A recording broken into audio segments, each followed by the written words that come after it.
The Chosen Season 1 recap. For this recap, for each episode, as the story is usually laid out in this manner, to make it simpler, I am choosing to relay the events per episode in this manner so that we can look at each character and their particular story as it unfolds per episode. So with that out of the way, let's go. Episode 1. So in this first episode, we see Lilith, or Mary Magdalene. We see a glimpse of her childhood where she's taught the prayer of her father that tells her that she is redeemed and that she should not be afraid. This prayer is something that she remembers even as she gets possessed by demons. However, her condition is so bad that even the teacher of teachers, Nicodemus, is unable to exorcise the demons out of her. She's led to the depths of despair, having her attempt to kill herself. But this attempt is thwarted by nothing less than divine intervention, eventually leading her to be met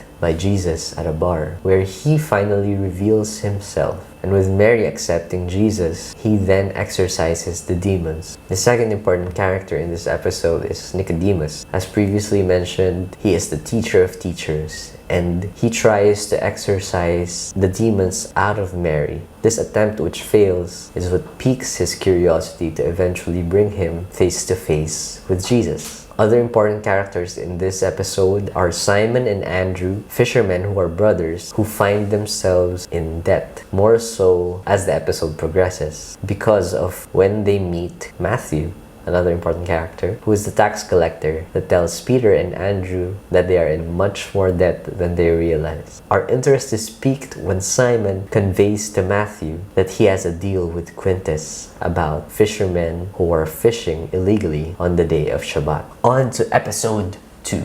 The second episode highlights the importance of Shabbat. It is a holy day for people to honor God and His works. Here we see a more hopeful and seemingly changed Lilith, or Mary Magdalene. She is then subsequently seen by one of Nicodemus's followers, and he reports this to the authorities along with Nicodemus himself. Upon hearing this, Nicodemus becomes curious, to say the least. He decides to investigate things for himself, and he encounters Mary Magdalene. He then relates to her that what she experienced was nothing short of a miracle. He inquires of what happened after his intervention, only to find out that it was someone else who healed her. As Shabbat approaches, we see Mary making preparations for the celebration. James and Thaddeus are also introduced here, and it is here that Jesus makes his second appearance. Matthew then reports Simon's claims from the previous episode to Quintus, which Quintus confirms. The morning of Shabbat, we see Matthew attempting to bring food for Shabbat to his family, but he hesitates to join them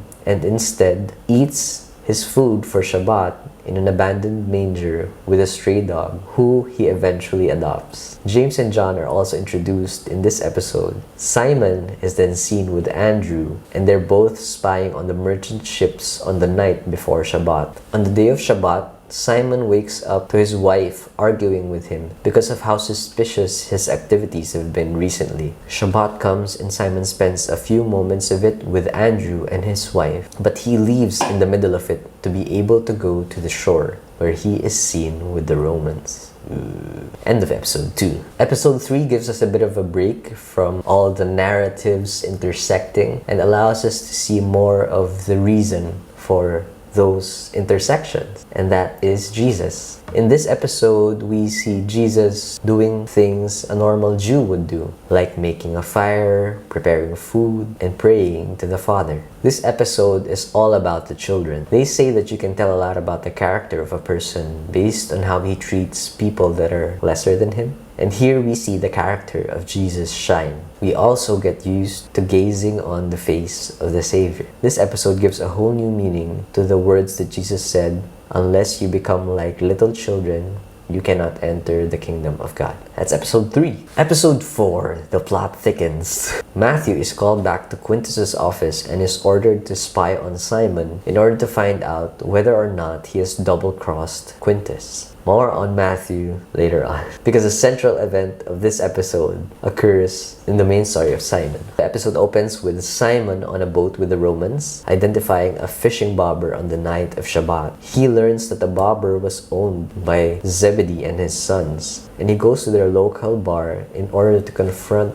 Zebedee and his sons about this. However, he is unable to reach an amicable agreement or compromise with Zebedee and his sons. Making things worse, the next day, Simon finds that his in-laws are there with his sister, trying to convince him to take responsibility of his mother-in-law, who is now sick with coughing fits, even at times coughing out blood. After telling his in-laws to give them some space, he relays his current predicament to his wife in order to try to convince her to turn their mother away. However, his wife argues that the situation he finds himself in is the result of his self-reliance and his lack of faith. Outside his house, Simon is rushed by his brother Andrew, who tells him that he has found the Messiah. Simon is unimpressed and continues to proceed to try to fish his way out of his debt. On his way, he sees Matthew, who, as we know, has been ordered by Quintus to spy on him. Matthew informs him that Quintus has given him only until the next morning before he is captured.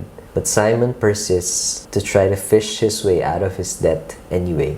We see Simon fishing through the night in utter desperation, but he catches nothing. He is then visited by Andrew, Zebedee, and his two sons James and John, because of his wife enlisting their help. They spend the night fishing with Simon, trying to help him out of his debt, but their efforts are useless. As the morning comes and they call it quits, they see Jesus preaching to a crowd. Zebedee and his sons dock to shore in the opposite direction, while Peter, or Simon, and Andrew go to Jesus, who asks for their boat so that he can preach better. He finishes a parable and then instructs Simon to lower their nets for a catch, giving them so much fish that they needed even the help of Zebedee and his sons, and ended up filling 2 boats with fish from their catch. Immediately after the event, Peter falls on his knees in acknowledgement of Jesus because he was a sinner and he knew that he was standing before the Lord.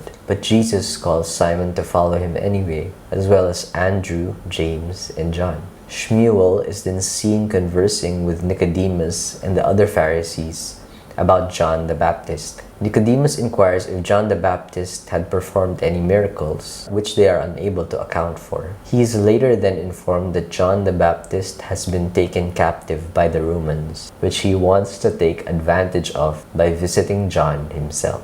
He proceeds to do so, ending the episode. Halfway there, episode 5.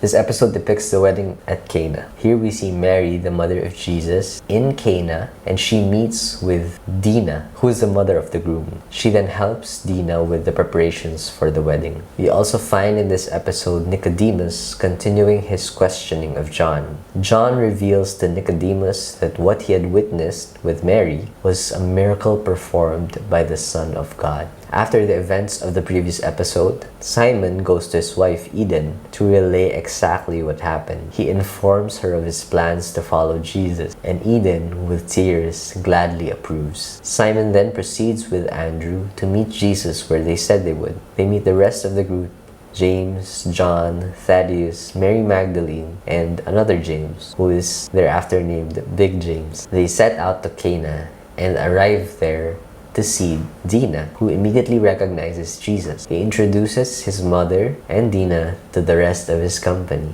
At the banquet, the company of Jesus talk about him and how they met him and why he hasn't performed any public miracles yet. We also meet Rama and Thomas, who are at the center of this episode. They are initially seen preparing food and the wine for the wedding at Cana. They arrive before everyone else, having prepared food and wine for 40 people. They then get the surprise of their lives when they find that there are at least 80 people in attendance. They find a room with purification vessels filled with water and contemplate diluting the wine. In the middle of the night, Dina catches Thomas in trouble and asks him about how things are going. Jesus' mother, Mary, realizes this and approaches Jesus, but he convinces her that it is not yet his time. However, Mary retorts with, "If not now, when?" To which Jesus agrees. He then instructs Thomas and Rima to fill the purification jars with water. Thomas rebels but follows Jesus' commands still. Once the jars are full, Jesus asks everyone to leave, prays to his Father, and performs his first public miracle of turning water into wine. After an hour of wine not having been served, the master of the banquet makes a public announcement, having tasted this new wine which was just served to him. He talks about how fantastic it is, much to everyone's delight. After all the merriment, Thaddeus reveals to Rima that he has been invited by Jesus to join him in Samaria after 12 days. Episode 6. This episode opens in a pawn shop where a man is offering to sell quality items to the owner, but is later revealed to be a leper,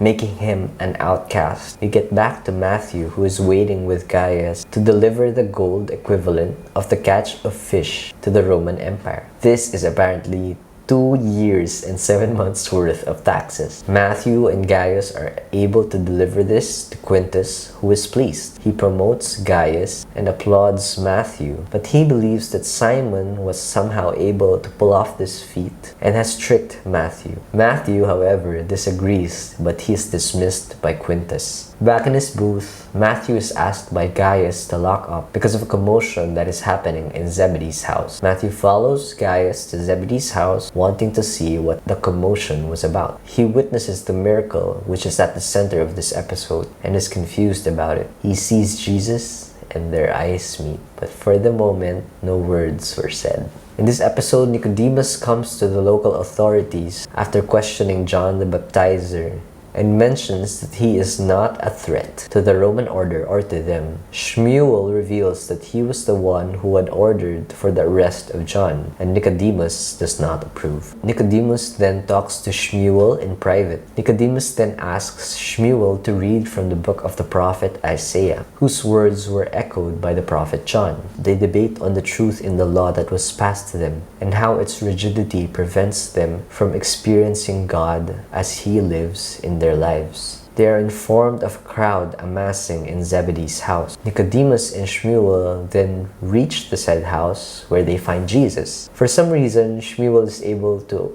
approach the window near Jesus, but Nicodemus is left far behind, hidden at the back of the crowd. Nicodemus talks to Mary Magdalene after witnessing the miracle and pleads if she can arrange a meeting with Jesus himself. In this episode, the apostles are initially seen setting up camp in the middle of a field. Jesus then arrives and instructs Simon to tend to family matters at home. Back in his home, Simon tends to his sick and dying mother-in-law, the one with the coughing fits. Andrew goes to pick Simon up, and outside their house, they meet Matthew. Matthew confronts them to confirm if he was indeed deceived, to which they reply that he was not. We then see Jesus and company traveling when they suddenly encounter the leper that was seen at the start of the episode. John then threatens the man with a knife, but Jesus insists on talking to the man. He then acknowledges Jesus as Lord and then begs for him to be cleansed if Jesus is willing. Jesus touches the man's shoulder and tells him that he is cleansed, and then instructs him to tell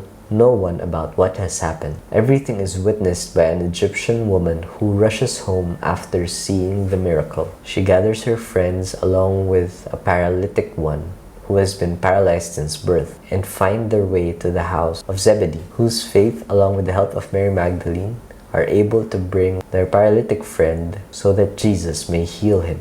Jesus is confronted by Shmuel about his authority, but because of the faith of their friends, along with Jesus' compassion for the man, he forgives the man's sins and heals him as well. And that's episode 6. Episode 7. In this episode, Nicodemus receives word of his new grandson born from his wife, and she demands from Nicodemus that they leave immediately. However, they have an argument because Nicodemus wants to stay longer for his potential meeting with Jesus. Quintus interrupts their arguing to ask if Jesus will be a potential problem for Rome, and if he will cause any more future commotions. He informs Nicodemus that if they are going to meet, he would like to know when and where, so that he may kill Jesus. Jesus is then found in a field setting up camp with his disciples. He informs them that they will be moving from town to town because he will be spreading the message of salvation. Mary then informs Jesus of Nicodemus' request for a meeting, which he agrees to. Jesus is then seen preparing food with Eden at Simon's house, and Jesus talks to Simon about the meeting with Nicodemus. Nicodemus finally meets Jesus and obtains answers from him. He is then called by Jesus to follow him, as he is to leave Capernaum in a few days' time. We then see Matthew getting dressed, doing his usual routine. Afterwards, he visits his mother to ask her questions about all of the miracles and feats that he had been witnessing in the life of Jesus and the apostles that he has called. He's then seen back in his booth, where Gaius tries to casually converse with him whilst doing his job. He then sees Jesus walking past his booth, who looks at him once and then a second time, calls out his name, and then asks to follow him. Episode 8. The season finale opens in Canaan, around 1900 years before Christ was born. Jacob is with his sons, who are digging up a well. He explains to a foreigner that they are chosen by God after the well is discovered. The scene then cuts to the current day, where a woman is at the same well filling 2 jars with water. She arrives at a house where she lowers the jars and comes back to a man who appears much older than her. This man is apparently her husband, whom she asks for a divorce because she openly says that she is sleeping with another man. She begs him to, but he disapproves because he considers her his property and he is not willing to part with her. She then heads to the market, where one of the sellers of fruits refuses her service because of her status, and even refuses to look at her because of the said status. We then see Jesus at a dinner party at Matthew's house. He is confronted by Pharisees about eating with sinners and tax collectors. But the confrontation is stopped by Gaius, who tries once more to convince Matthew to leave the company of Jesus. Matthew, apart from being unconvinced, instead convinces Gaius for a favor. Gaius is then met by Quintus, who is subsequently informed that Matthew has left his post because he was recruited by Jesus. He subsequently orders a decree that Jesus should be brought in for questioning, and that religious gatherings are prohibited except from that in religious school. Gaius then proceeds with Matthew's favor, giving Matthew's parents the key to his house as well as his dog. In this episode, Nicodemus is seen with his wife, who reminds him that it is their last day in Capernaum. She reminds him about their life, but Nicodemus remembers Jesus' offer to follow him. Shmuel then becomes adamant that he is now passionate against those preaching false prophecies, after which he brings up that he will petition against Jesus for having claimed that he is the Son of God. Nicodemus goes to the meeting point that Jesus had said, but because of Nicodemus's established life, he is unable to let go of this and instead leaves a generous donation to Jesus. At the beginning of this episode, Jesus is seen at their camp, packing up and preparing to leave for Capernaum. Jesus asks Simon about his worries, and he confirms that Simon is thinking about his mother-in-law and that something might happen while they are away. Jesus then visits Eden with Simon and Andrew. He then proceeds to heal Simon's mother-in-law. Before heading out, they gather by the well at Capernaum, where, as mentioned, Nicodemus is unable to join them. They then head out and go towards Samaria, where Jesus instructs the disciples to go and gather food while he waits for the Samaritan by the well. He proceeds to tell her about her life and win her over. And that's the summary of Season 1. But for those of you who are interested in my thoughts, I would say that rewatching the season for this recap still made me cry. It's been a while since I've seen this, and Interestingly, since I am a different person from when I last saw this, the tears still came, but they came at different moments during the episode because of how certain messages now resonate with me with regards to where I am in my life right now. So if you've seen all of the episodes and are still waiting for the entirety of season 3 to come out, I encourage you to rewatch them and re-experience them. You will be surprised at how the Lord can touch you with something that you've already seen before. Truly, He makes all things new. Stay tuned for the recap of season 2. Don't forget to like, share, and subscribe, and leave a comment down below if you have other suggestions for videos. God bless.